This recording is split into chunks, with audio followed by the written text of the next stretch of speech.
connection, engagement, rigor, success. Here on Coaching You Through All Things Education podcast, we are building a legacy of success together, one episode at a time, each Tuesday at noon. As your host, Anne Labangana Clay of ANC Unlimited, we will unpack relevant topics in education together. And when I'm not podcasting, coaching, or consulting, stop by our website, acunlimited.org, for our new blog, Coaching You EDU, and a menu of services. If something resonates with you during this episode, message me on the podcast app of your choice or leave a comment on LinkedIn, our company Facebook page, or on Twitter. Our guests appreciate your feedback. Check out the story notes for our social media details, and certainly, if you have an episode suggestion, send it to coachingallthingsedu@gmail.com.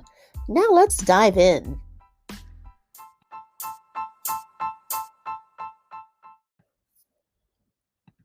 Welcome to part 2 of our Thriving Leadership in Education series on episode 20 of Coaching You Through All Things Education podcast. We are delighted to have with us today, as part of my Codebreaker PLN, Daphne McMenemy. She is a K-3 educator in Toronto, an author, the managing director of Codebreaker, Inc., as well as a keynote speaker. Welcome, Daphne. Thank you, Anne. It's so great to be here. Yes, we're delighted to have you. We have a lot to unpack, so we're going to begin. Our first question, Daphne. Can you tell our listening audience a little bit about yourself? Yeah, I'd love to. So you sort of said it in the intro, but I've been a teacher for 15 years, and I have spent all of those years in the K-3 space. And I've spent the last 3 in kindergarten, which I can say is where my heart is. My early learners and early education is, it's a whole different ballgame, and it's a whole different learning experience. And it is something that I never thought I'd end up all the way down into kindergarten. But one year I was looking for a change, and I was looking for, to be honest, I was looking for some self-education. I'd been teaching grade 1, first grade for quite some time. Mm-hmm. And our province changed the delivery model of the kindergarten program. And I was noticing the grade 1s coming in were suddenly very different. So I sort of wanted to experience it for myself. And I spoke to my principal and said, listen, I need to find out why and how my grade 1s are coming at me the way they are. And I sort of fell in love. So I love kindergarten. It takes a certain kind of crazy person to be there. I can say that. So I love it. This year, because of numbers and the pandemic and sort of all of those things going on, our numbers aren't as big. So I've actually moved into grade 1 this year, which I equally love. I spent 6 years in grade 1 before moving into kindergarten. And the beauty of it for me this year is many of the grade 1s that I have are kids that I taught in kindergarten. So I get to continue with them in their educational space. So I love that. Besides teaching, I am a published author, which is very exciting. I've written 3 children's books.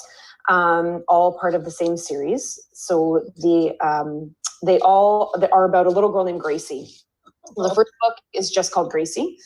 The second book I wrote this past summer, actually collaborated on it with Brian Aspinall. And that book is what I like to call a companion guide to the first book. So the first book is a story about Gracie, and her world sort of opens up when her teacher teaches her or introduces her to coding and robotics. So the second book is called What Happens When I Learn to Code. And essentially it's Gracie speaking to the reader, letting the reader know what happens when she learns to code. And, she dives into all of those sort of soft skills. So Brian and I worked together this summer and released that in August, I believe. And then the third book was actually just released yesterday, which was super exciting. Awesome. The third book is called Gracie the Maker. And as the title would give away, it's Gracie, and she's still coding. She is a coder, and we've added that making component in there. When I first started the book, I had full intentions of making it a series. So the first one is really, mostly, but mainly about coding. And then this third book we've added that maker piece to it to add more of the STEM. And then I haven't decided what the next one's going to be about. There will be a next one. I just don't know what yet. And then in my other spare time, I am at midnight. Right. I am the managing director of Codebreaker Inc. So I work side by side with Brian Aspinall, which has been absolute amazing ride. Brian and I met about a year ago at, where did we meet? Well, do you know what? We actually met through DMs on social media. I'd been following his, I'd been following his social media journey. He's Canadian. He lives a few hours away from me. He had reached out and asked if I wanted to write for his website. So I did. Not much longer, he reached out again and asked if I have ever considered writing a children's book. So that's how Gracie came to be. And then over time, we just sort of developed a really, really great working relationship and a really great friendship. So as sort of time went on and we started collaborating on different projects together, he was in the process of publishing a few books, and somebody had approached him looking for a publisher. And in turn, Brian approached me, asked if I wanted to edit the book, if I'd consider editing it. So I said, yes, absolutely. This is really cool. And that actually started March 13th, when for us, that's when the world shut down. So that's exactly the day too. Yeah. So we just sort of, as Brian likes to say, we had to pivot or he had to pivot anyway and move in a different direction. I added editing to my list of things to do. And then over time, we just kind of built this really great sort of company. And I mean, it is his, and he built it from the get-go, and we kind of jumped on together and really just collaborated. And so now here I am. And it's pretty crazy, and it's a ton of fun. I really, really, really enjoy it. And you know what? That's the key. I think the very last sentence or the last sentence is the key. It's a ton of fun. You know? It is. When you love what you do and you know that it's making an impact, it's worth all the time and the energy in the world. And certainly, before I've gotten to know you just now, I've seen Codebreaker and known a little bit about how impactful coding can be, the thrill of it for kids. As an educator myself, I've dabbled a little bit with the help of my students. However, but just seeing your website and everything that exudes from the energy and the products that you all have in your company, everything is A-class, and geared towards kids. You know what I mean? Like sometimes you see companies and they're, geared towards the adult learner, and there are pieces for that, but really everything that that Codebreaker represents gets back to how can we better the experience for kids. And I've 100% loved it. Yes. Awesome. And everything you shared so far, oh my goodness, I thought I had a full schedule, but, but that's awesome. I wanted to reflect back for just a minute about, how you, what we call looping, right? You started with your kindergarten class. Now you're with the first grade class. Wow. I mean, that's a blessing for them, right? I love it. In addition to you. That's wonderful. All right, here we go. Question number 2. Yes. The pandemic has taken a toll on everyone's emotions.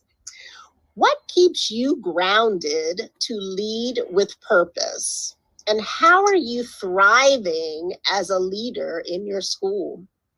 So I would be a liar if I said I'm thriving and doing great. Because, and then, hey, listen, I am. I am healthy. My family is healthy. My friends are healthy. I have incredible, experiences. Everything that I just mentioned in my intro. Very, very grateful for. But teaching in a pandemic goes without saying. None of us have ever done that before. So it has taken some incredible strength to sort of get up on some days and make it to work. There's been so many changes so drastically and sometimes overnight. So when I went back to school in September, I was supposed to be teaching kindergarten. By the end of the week, I was given a new position into a kindergarten grade 1 split. Wow. 5 days or 8 days after that, I was moved into a straight grade 1. And then about, I think 6 weeks after that, I was moved into a 1-2 split, which is what I'm in now. So in a short period of time, there's been a lot of changes and we've had to adapt, and we've had to adapt very, very quickly. So, I can't say that I was doing a great job of being grounded, because by the time I felt like I had my feet planted and I was ready to, be all that I could be, a light switch and something changed again. So it's definitely taken some time to get used to it. And, it's really nothing to get used to other than the fact that this could change tomorrow. So that acceptance piece, that personal piece has been a struggle, admittedly, to really to come to terms with, really, but just, it's been really hard because we as teachers know, I know that I'm a certain kind of teacher and I have certain expectations of myself, as would you and any of our colleagues. And with all of these changes and with all the protocol and safety measures that are obviously very, very important to have in place, we can't be who we hope to be or who we once were in terms of being educators. Mm-hmm. So that's taken some time to get used to. It's taken some time to accept. There are certain things that, we've had to let go of. There's only so much that you can do without, it being a detriment to your well-being or your families or what have you. So what I've noticed in the last little while, what sort of kept me grounded, I've had to refocus what I was thinking about. So I was spending a lot of time thinking about all the things that I couldn't do. And I was spending a lot of time thinking about all of the things that, were sort of taken from us, and sort of grieving the loss of the quote unquote regular school year. And I wasn't happy, and until I really changed my mindset and changed my focus, that was the moment where, for me personally, everything changed, where I started to kind of feel like myself again. I was able to let go of some of the control of things that I didn't have control over. And I found that I was much happier. And it was literally in a moment where I had to kind of stop and reflect. It was a Monday. I'd had what I had considered to be an absolute terrible day. What could have gone wrong went wrong. It was one of those days. And I started school with such a great attitude. I was so excited. And okay, no, today's going to be different. Today's great. I'm not going to cry. I'm not going to yell. I'm not going to, list those things, I'm not going to complain in the staff room. I'm going to be positive. And, before 9:30, the dominoes just started. And it was just one of those days. We all have them. Definitely. And I found by mid-afternoon, I was so spent, and I was having an issue in the classroom with a couple of my students, and I was so emotionally spent and I was so drained that simple tasks, I couldn't even accomplish them. And instead of stopping to find what it was I needed to find, I was just getting frustrated that I couldn't find it. Definitely. Those sort of things were happening.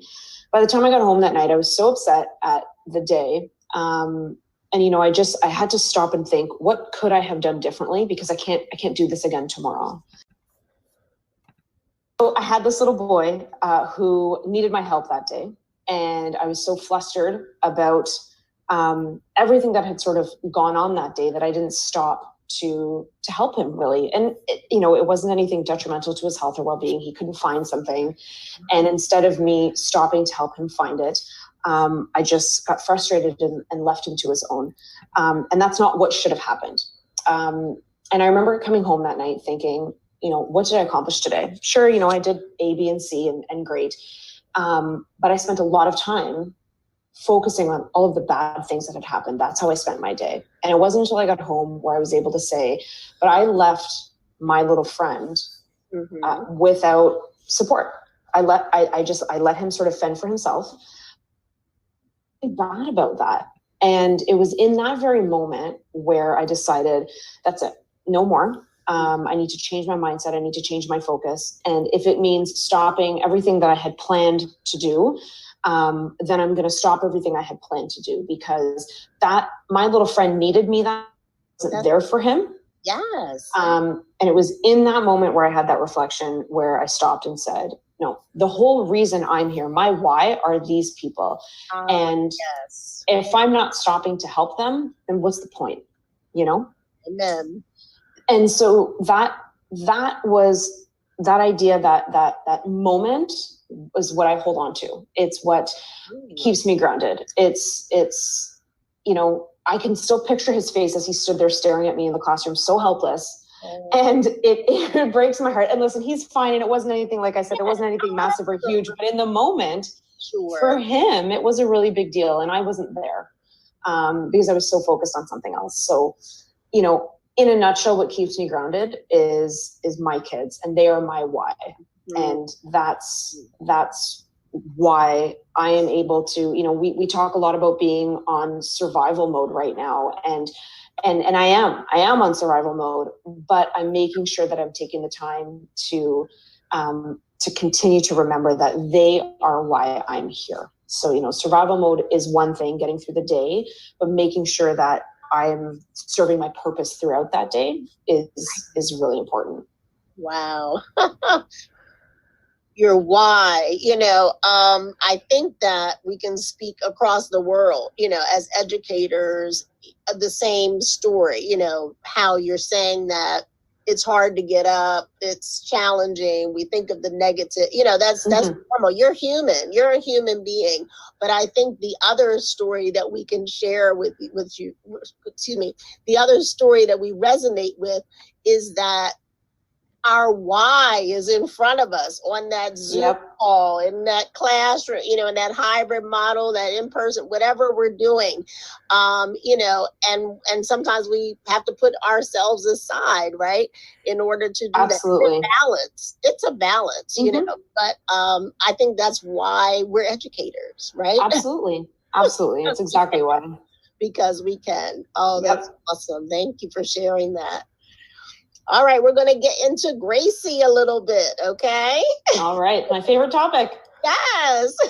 So as you mentioned, Gracie the Maker just came out. Awesome. It did. Congratulations on that. Thank you. Can you unpack it a little bit more for us and tell us what impact you hope Gracie the Maker will have on the reader? So, like I mentioned, Gracie is a series, and when I wrote the first book, I had full intentions of making it a series. And it's not so much for what impact I hope for this book, but just Gracie's character. The impact that I want the reader, I want our kids to read this book, and I want them to be able to connect. So Gracie herself, the character that I've imagined and my amazing illustrator Alexandra Massey has brought to life, is a combination of 4 students that I taught. Wow. So, and they were students who came to school because they had to come to school, and they needed somebody to help them find their passion, somebody to help them realize that school could be so much more. Somebody just needed to take the time to sort of help guide and lead them. And that's who Gracie is. So she starts off as this character who, like I mentioned, just comes to school, and she gets introduced to coding and robotics in the first book, and her life sort of opens up. She discovers a whole new world of learning for her. So Gracie the Maker continues on that same idea. And, you know, the idea for this one came from just my love of STEM, my love of making. And in this book, Gracie meets a new friend. And together they have, so there's a class pet, which is a tortoise. And my daughter we have a tortoise in the house, which is why this is why the tortoise came to be, right? It's pretty quiet. So, and they have to build a contraption to be able to feed the class pet. So I'm a maker. I love Rube Goldberg machines. I make them with my kids at school. I make them with my daughter at home. And I love the problem solving that goes along with it. So, you know, on the very, very base level, I want somebody to read this and say, hey, I want to do that. I want to make that. I want them to be able to take those ideas and just, again, very, very surface level. I want to make a machine that can make A get to B to C to D, and et cetera. And then, you know, the overall message is it's not about coding. It's not about robotics. It's not about making. It's about doing and trying and problem solving and, you know, being sort of leading your own learning really is what I want this to sort of shout out to the world, you know, that you just have to try. And that's sort of Gracie. That's who she is. You know, she's curious about learning. She's curious about discovering. And that's what I want. Indeed. Wow. Well, where can we find your book and your books and your series? Yeah. So they're all exclusive to Amazon. You can check out amazon.com or .ca, or you can head over to our Codebreaker website is codebreakeredu.com, and you can find them there as well. Awesome. We're all writing it down so we can put our orders. Perfect. Way. Yes.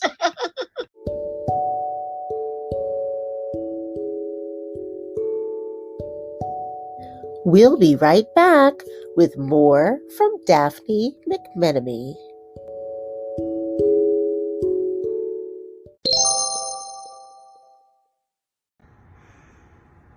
Hello world, Brian Aspinall here from Codebreaker Inc.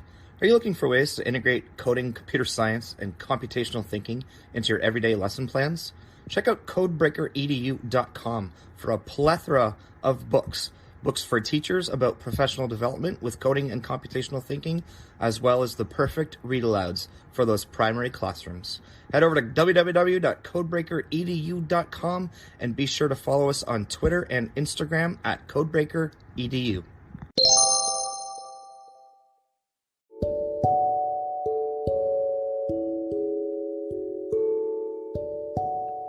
We're back from more from Daphne McMenemy.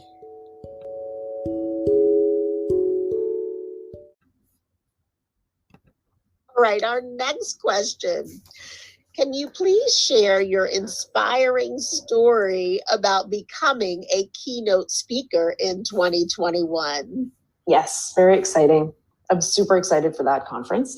So where did that start? So a couple of years ago, I went to a conference with a friend of mine here in Ontario, and it was called Connect. It's one of North America's biggest ed tech conferences. And I was presenting at the conference in a boardroom. My colleague and I were presenting on coding and robotics in the K-6 classroom. And up until that point, I had done a number of different presentations to a number of different audiences, but mostly audiences within my school. So this was the first sort of big conference that we were presenting at. And my friend, I'm going to give him a little shout out, my friend Mark and I dragged him. I really wanted to present at a conference. I didn't want to go by myself. So I convinced him that we would go present at this conference and there would only be, 20 people in a room. He didn't have to worry. Well, we get there and we discover that they've put us in a ballroom and we're actually presenting to 100 people. So we had to reevaluate our friendship after that. But I loved it. I thrived on that really big audience because I loved what I was talking about, and I just really enjoyed standing up there, sharing my learning with other people who were just as excited to be there to learn. We had gone, so the next day we went to no, it wasn't the keynote. We went to another speaker. Uh-huh. They had spotlight speakers throughout the day. Oh, yes. And the topic for the spotlight speaker his topic was, what's your backflip? And he based it on this YouTube video where this, I'll give Mike Washburn as his name. He based it on this YouTube video about this guy who is practicing to do a backflip. And it's literally, he's standing in front of a camera and it's just shot after shot after shot of all of the different ways that he's trying to do this backflip. And so Mike's point was, what's your backflip? What is the thing that you've always wanted to do that you've never just done? And of course, he goes into details about, you don't just do a backflip. You have to go through this process. You have to practice. You may need a safety net. You may need a spotter, et cetera, et cetera. Yeah. And so he challenged the audience and he said, what's your backflip? And I turned to my friend Mark and I said, speaking, this is what I want to do. So we move on with our day through the conference, and the next day we're sitting in a keynote and I'm watching this incredible keynote speaker. And as we get to the end, I remember just sitting there in awe, and she's in front of an audience of like 300 people, and she's got this main stage. She had a brilliant message. And as we're getting to the end of her talk, I turned to Mark and I said, this is it. I'm going to be up on that stage next year. This is what I'm going to do. And he turned and he said, absolutely you are. And so it was in that moment where I said, this is it. This is what I'm going to do. And I just started moving in that direction and making choices to move in that direction. And it started off, my first sort of talk, if you will, like that was an Ignite night that actually Brian Aspinall hosted that following November. And that was the first time that I had really, it's one thing to stand in front of a crowd to talk about coding and robotics for me, but to just stand, just impromptu in front of an audience to just speak that way, as the way Ignite Nights run, was a totally different experience for me. And every time I've been able to stand and speak, this adrenaline kind of gets through you. And so I moved on this journey to be a keynote. That was my goal. And this August, the committee members from the BITE conference in Manitoba had reached out to me asking if I would be their keynote. And it was pretty amazing. Absolutely. Oh my goodness. I think of words or phrases such as, speaking it into existence, or, the thoughts that you have will determine your path. I mean, and anything I could think of, but that is a fantastic story. When I first, actually, I hate to tell your listeners, I did know this ahead of time, but when I learned about it, it was truly inspirational to me. Oh, that's wonderful to hear. Oh, absolutely. I've done speaking engagements, workshops and small conferences and things, but to be a keynote speaker, is quite an honor. And I'm so proud of you, Thank you. I'm excited. And hopefully I'll be able to join that conference and be able to see it firsthand. Amazing. Awesome. All right. Our final question is trending on the show. If you could have a billboard with anything on it, what legacy message would you print on it and why? Oh, okay. So, do you know what? This is an easy one. I have to say it's an easy one. I would have written in the biggest letters for everybody to see 3 words, and it would say, "You just start." And that is how my journey sort of started here. So when last year, it was July, Brian Aspinall, who was a stranger at the time to me, I knew him only through social media, sent me a DM and he said, "Have you ever considered writing a children's book?" And I said, "I have. I've just never known how to start." And he responded with, "You just start." See? And here we are.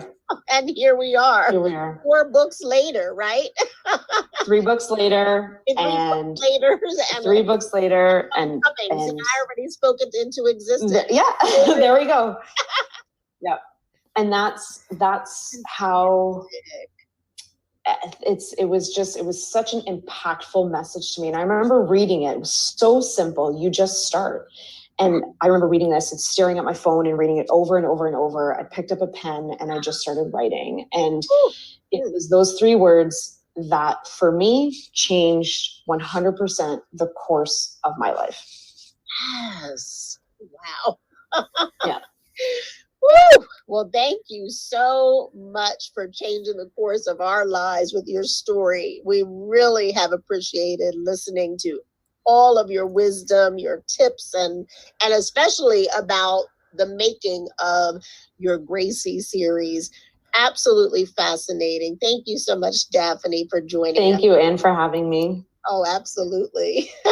Be well. Thank you.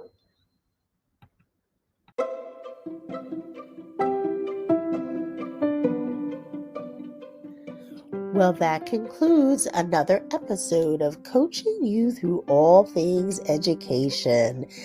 As Confucius states, those people who develop the ability to continuously acquire new and better forms of knowledge that they can apply to their work and into their lives will be the movers and shakers in our society for the indefinite future. Again, you can find me on LinkedIn and Twitter, or you can also find us on our Facebook page, A&C Unlimited. As a reminder, for a free consultation in any area of education that you choose, for educators, administrators, or parents, please visit acunlimited.org. Until next time, stay stress-free and be well.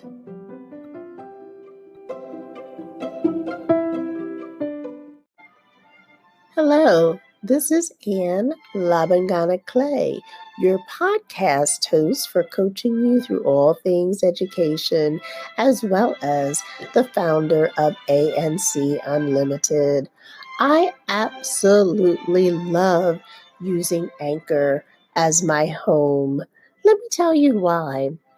First of all, the creation tools allow me to record and edit my podcast right from my phone or my computer.